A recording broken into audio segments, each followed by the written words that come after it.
এ যুবক, তোমরা নারীর পিছনে পড়ে তোমরা তোমার মৌলাকে ভুলে গেলা। তোমাদের মধ্যে কি আল্লাহ তাআলার ভয় নাই?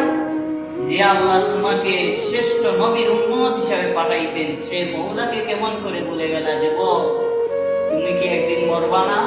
কবরের দিকে তাকিয়ে দেখো, কত অহংকারী, কত মানুষ জাহান্নামে জ্বলছে, কত মানুষ কবরে আযাবে আছে। তোমার মধ্যে কি আল্লাহ তাবারক ওয়া তাআলার ভয় নাই? আমানু ইত্তাকুল্লাহ। তোমাদের মধ্যে কি আল্লাহ তাআলা অন্তরের ভয় নাই? যে মওলা তোমাকে খালাকতু বিয়াদাইয়া, নিজের হাত মুবারক দিয়া এই কবরটা বানাইছেন, এই উম্মতরা আমাকে সেজদা দিবে, সেই মওলাকে ভুলে গেলা। এই সুন্দর নারীর পিছনে পড়ে তোমার মাকে, তুমি তোমার মাকে মা বলে ডাকতে চাও না, মাকে তুমি অসম্মানী করো। এই সুন্দর রমণী পাইয়া তুমি তোমার জনমী বাবাকে ভুলে গেলা, বাবাকে বাবা বলে ডাকতে তোমার চাও না। এই যুবক ভাইরা, মসজিদের মধ্যে মুয়াজ্জিন সাহেব তোমাকে 5 বার আযান দিয়ে ডাকেন, হাইয়া আলাস সালাহ, নামাজের জন্য আসো, হাইয়া আলাল ফালাহ, কল্যাণের জন্য আসো। সে মুয়াজ্জিন সাহেবকে তুমি ভুলে গেলা, যে মুয়াজ্জিনের সঙ্গে তুমি সুন্দর ব্যবহার করো না, ইমাম সাহেবের সঙ্গে তুমি সুন্দর ব্যবহার করো না, খতিব সাহেবের সঙ্গে তুমি সুন্দর ব্যবহার করো না। সুদ ঘুষের কথা বললে ইমাম সাহেবকে বিদায় করে দাও, খতিব সাহেবকে বিদায় করে দাও, হক কথা বললে মুয়াজ্জিন সাহেবকে বিদায় করে দাও। তুমি ভাবছো এই অহংকার তোমার সারা জীবন থাকবে।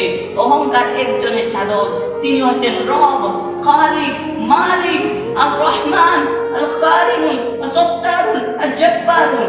যে আল্লাহর হচ্ছেন অহংকারের চাদর, আর কেউ হতে পারে না। সে মৌলাকে তুমি অপমান করো। নামাজে আসতে চাও না, বাজারে তুমি 10 মিনিট সময় দিতে পারো, মসজিদে আসলে 1 মিনিট সময় দাও না, বলো হুজুর জামাতে নিকটবর্তী হয়ে গেছে, আপনি নামাজ পড়ান। 1 মিনিট আল্লাহকে সময় দিতে পারো না রে ভাই। একদিন মরতে হবে, কুল্লু নাফসিন যায়িকাতুল মাউত। একদিন প্রত্যেক প্রাণীকে মৃত্যুর স্বাদ গ্রহণ করতে হবে। কেউ চিরস্থায়ী নয়, সবাই একদিন এই কবরের বাসিন্দা হতে হবে ভাই। এজন্য আপনাদের পায়ে হাতে ধরে বলি, আজ থেকে ওয়াদা করেন নামাজ ছাড়বেন না, আজ থেকে ওয়াদা করেন আর রোজা ছাড়বেন না, আজ থেকে ওয়াদা করেন হজ করবেন সামর্থ্য হলে, আজ থেকে ওয়াদা করেন পিতামাতার সঙ্গে সৎ আচরণ করবেন, আজ থেকে ওয়াদা করে আজ থেকে 5 ওয়াক্ত নামাজ পড়বো ইনশাআল্লাহ। সবাই ভালো থাকেন, সুস্থ থাকেন, আল্লাহর ইবাদতের মধ্যে মগ্ন হয়ে যান। আসসালামু আলাইকুম ওয়া রাহমাতুল্লাহি ওয়া বারাকাতুহু।